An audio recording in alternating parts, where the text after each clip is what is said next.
Racontez-moi une petite histoire. Racontez-moi une petite histoire intéressante. Fais-moi tendre une petite histoire.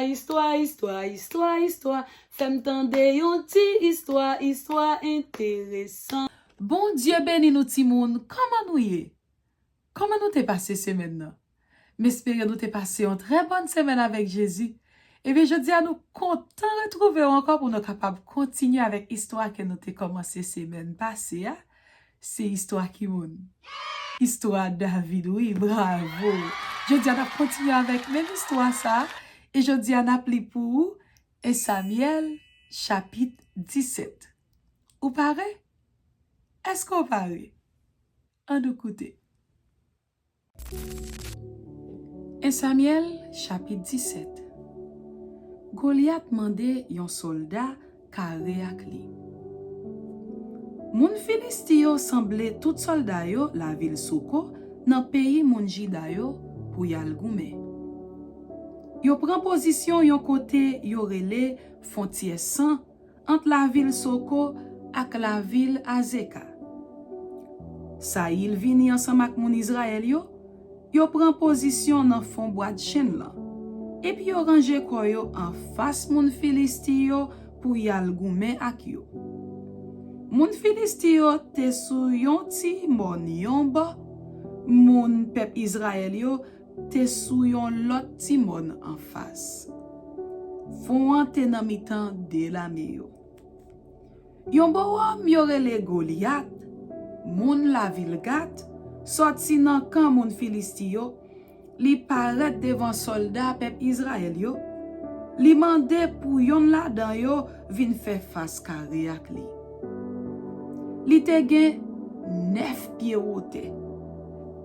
Li te gen yon kas fè nan tèt li ak yon rad fèt en plak fè sou li. Rad la te pese 150 livres pou pipiti. Li te gen jambie fèt en fè nan jamb li, ak yon ti fren fèt en acier pandye sous épaules li. Bois gros fren ki te nan men lan te même grosse ak yon gros manche pilon. Prent fren lan te fèt en fè. Li te pese 20 livres kon sa. Te gen yon soldat ki tap marché devant avec plak protège li ya. Goliath campé et puis li rele moun pep Israël yo, li di yo kon sa. Se goumen nou vin goumen? Pou ki sa ato? Mwen même, se moun Filisti mwen ye. Nou même, se esklav Saïl nou ye. Chwazi yon nom nan mitan nou pou vin kare avem. S'il rive bat mwen pou l'touyem, moun Filisti yo va vin esklav moun Israël yo. Mais si se mwen ki bat li, si m'touyel, se nou même moun Israël yo kap vin esklav moun Filisti yo pou servi yo. Li di yo anko? Jodi an mwen mette tout moun Israël yo an defi. Mpini nou jwenni yon nom ki pou vin kare avem. Le Saïl ak tout soldat moun Israël yo tande sa soldat Filistia te di yo vin pe en pile. Yo pran tremble. Isaïe voye David nan kan Israël. David te petit garçon yon nom famille Efrata yo, ki te rete la ville Bethléem dans pays Jida. Nom lan te rele Isaïe. Li te gen 8 petit garçon. Sou ren wa Saïl, li te deja fin grand moun. 3 premier petit garçon yo te parti al nan la guerre ensemble ak Saïl. Pi grand te rele Eliab, deuxième lan te rele Abinadab, troisième lan te rele Shama. David te denye petit Isaïe. 3 pi grand yo te parti ensemble ak Saïl. Temps en temps David te kon sorti la kay Saïl, descend la ville Bethléem pour la l'occuper mouton papal yo. Chaque matin, chaque aswe, pendant 40 jours, Goliath te vin camper devant soldat pep Israël yo pour mande yo bataille. Yon jour, Isaïe dit David comme ça. Pran yon mamit gren griye ak 10 pen sa yo, kouri pote yo bay frè ou yo nan kan. Pran 10 fromaj sa yo, pote yo bay komandan. Wap pran nouvel frè ou yo, ki jan yo ye, epi wap fè yo ba ou yon bagay pou m'sete ou wè yo an sante. Wa Saïl, frè ou yo ansam ak tout lot mesye Israël yo, nan fon brat chen lan ap goumen ak moun Filisti yo. Nan deme matin, David leve bien bonne. Li kite yon gado pou veye mouton yo pou li. Li pran manje a, epi li pati Jean Isaïe te dit la. Le li rive nan kan, moun pep Israël yo te fek sorti pou yal pran posisyon batay. Yo tap rele pou chauffe soldat yo. La me moun Filisti yo ak la me moun Israël yo vin kampe yon an fas lot pou batay la. David ki te manje li te pote a, nan men nom ki te responsable provision yo, li kouri kote batay la tap pral mare a, la jwen frè li yo. Li mande yo nouvel yo, li tap pale ak yo konsa, le Goliath, gros soldat Filisti a, moun la vil gat la, sorti nan kan moun Filisti yo, li vin kampe devan soldat pep Israël yo, pou mande yo batay, jan te kon fel anvan. David tende sa Goliath tap di. Le moun pep Israël yo we Goliath paret, yo pran kouri telman yo tepe. Yon tap di lot, gade nom lan non, tende jan lap mette nou an defi.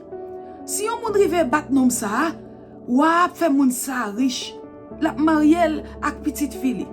La fini, lap bay tout famil yo doa pou yo pa jam paye aucun taxe nan pays Israël. David mande moun ki te kampe bon kote yo. Ki sa ya bay moun ki va touye soldat Filisti ya? Moun ki va wete pepla nan gwo wont sa? Epi tou, ki sa soldat Filisti sa? Ki pa moun kap servi seigneur ya ye, même pou l mette la me bon Dieu vivant en défi vin goume avel la? Mesye yo dil, tout sa ya fe pou moun ki va touye Goliath la. Eliab, pi grand nan frè David yo, te tende la pale ak mesye yo, li fache sou li. Li dil kon sa, sa on fe la? Ki moun kap okipe mouton ou yo pou nan desert? Mwen kone jan ou la foura, ou toujou sou plan. Se batay la ou vin gade. David repon li, ki sa m fe mes ami? Yon sem ti kesyon map mande moun yo la, oui? Li vire boyon lot moun, li mande l même kesyon. Chaque fois, moun yo fel même réponse la. Kek moun ki te tende sa David tap di, al rapote sa bay Saïl ki voye chache.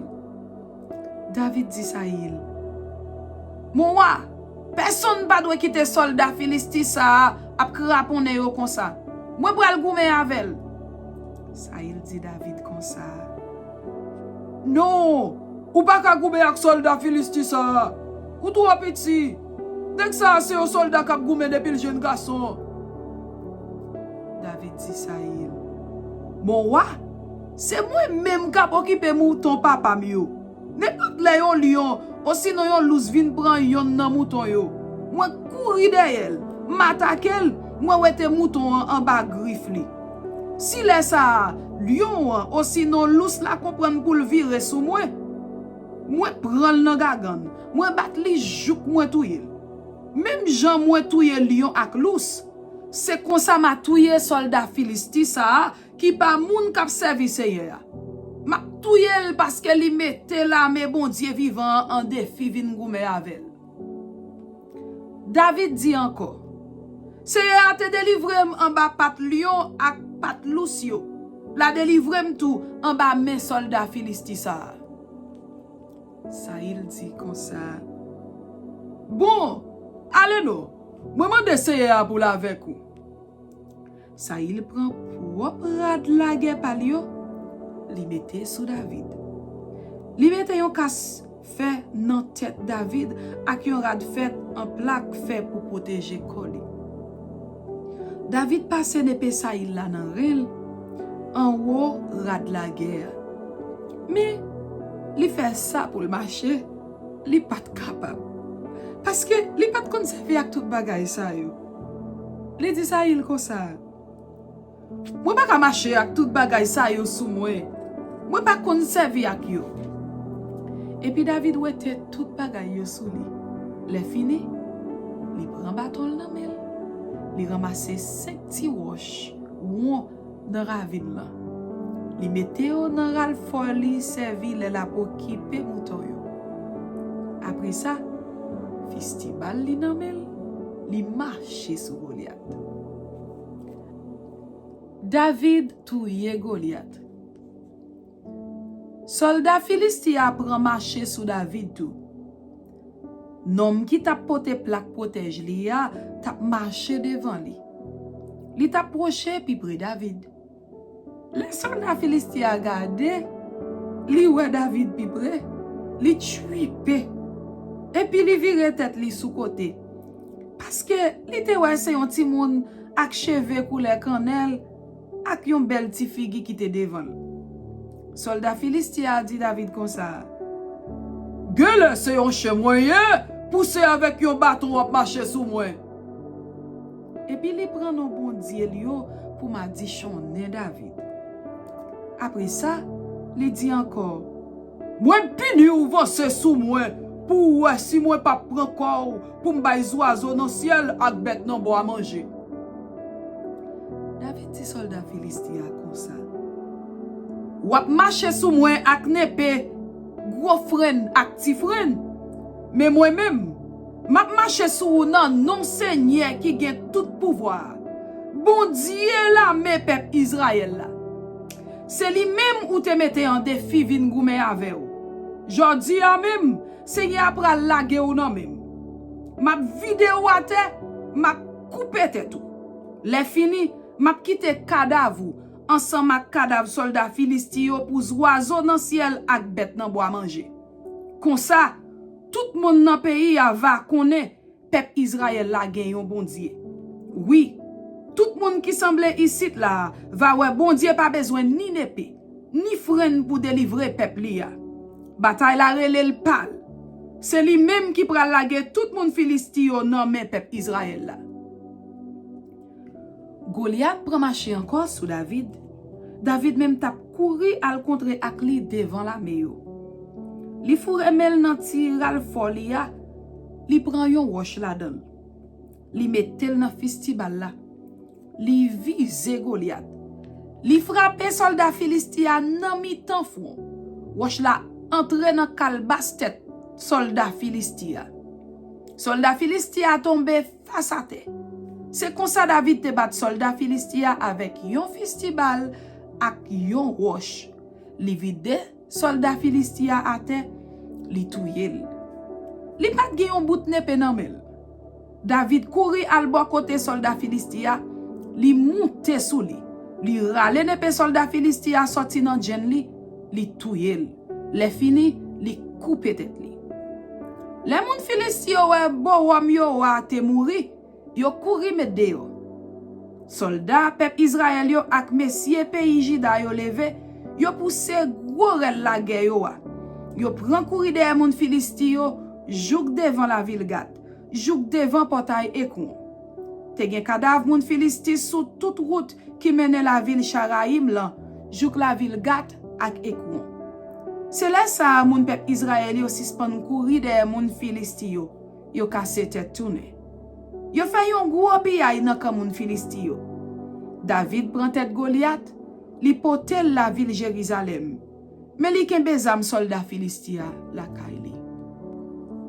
Abner mene David devant Saïl. Le Saïl wè David tap marché al contre ak soldat Filistia, li mande Abner, commandant la Melia. Abner, petit ki moun jeune garçon sa ye? Abner répond li. Mon wa, ouais faire ça bon. Même Jean ou vivant, moi pas connaît. Wa di li. A chercher connaît petit ki moun lié. Après David fin touye soldat Filistia, li tourne nan kan moun pep Israël yo. Abner pran li menel devant Saïl. David te kembe tête soldat Filistia nan mel toujou. Saïl mandel. Ti garçon, petit qui pour nous, hein? David répond, moi c'est petit, moun pa ou la, Isaïe, moun la ville Bethléem. Amen. C'était 1 Samuel, chapitre 17. Que bon Dieu bénisse nous. Bye bye. À la prochaine. Bonne semaine avec Jésus.